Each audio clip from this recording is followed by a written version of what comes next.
Hello tout le monde, on se retrouve pour une petite vidéo que j'ai copiée, je l'avoue, sur Delphine Livre 3319 que vous pouvez retrouver sur TikTok.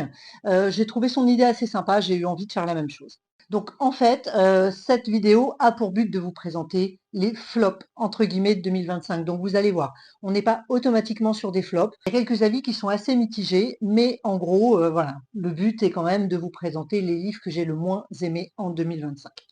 Alors, si on doit parler d'un vrai flop, pour moi, c'est Tata de Valérie Perrin, que j'attendais avec beaucoup d'impatience de pouvoir lire. Je l'avais réservé à la médiathèque de ma ville. Et mon Dieu, mais quelle déception. J'avais pourtant aimé les précédents romans de l'auteur. Qu'est-ce qui s'est passé cette fois-ci? Je ne sais pas. Je n'ai pas accroché. Je me suis ennuyée. Je n'ai pas trouvé les personnages profonds. En tout cas, je n'ai pas ressenti d'empathie pour eux. Et j'avoue, je n'ai même pas été au bout du livre. Donc c'est vous dire, c'est quand même assez rare que ça m'arrive. Donc voilà, c'est que vraiment la magie n'a pas fait effet. Alors ensuite, ce qu'on peut considérer de flop également est assez récent. C'est Orgueil et préjugés de Jane Austen. Et oui, je sais, dans ma vidéo où je vous présentais mon avis, j'ai eu un petit peu de tout comme commentaire. Je n'ai pas aimé, j'ai trouvé ça relativement cucugnangnang. C'est le cas de le dire.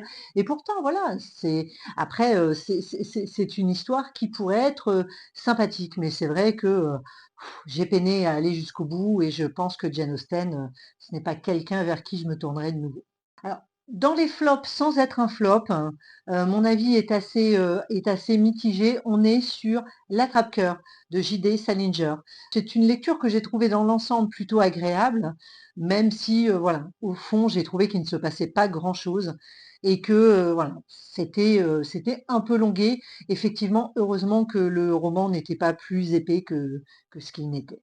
Mon dernier flop, ou en tout cas, mon dernier avis bof bof, hein, comme on peut dire, c'est Pas de secret entre nous de Samantha Downing. J'ai beaucoup aimé dans l'ensemble l'histoire, tout partait bien, les trois quarts du livre m'ont beaucoup plu, j'ai été plus mitigée sur la fin. Je l'ai trouvée, voilà, assez peu profonde. J'ai trouvé que l'auteur aurait pu aller au-delà. J'attendais quelque chose d'un petit peu plus mordant, donc voilà, on va dire légère déception. Voilà, donc je vous ai présenté ce qui m'a moyennement plu dans mes lectures de 2025. Vous le voyez, hein, c'était pas non plus catastrophique. J'ai pas au final d'avis totalement négatif, sauf effectivement pour Tata de Valérie Perrin que j'ai totalement abandonné. Allez, bye!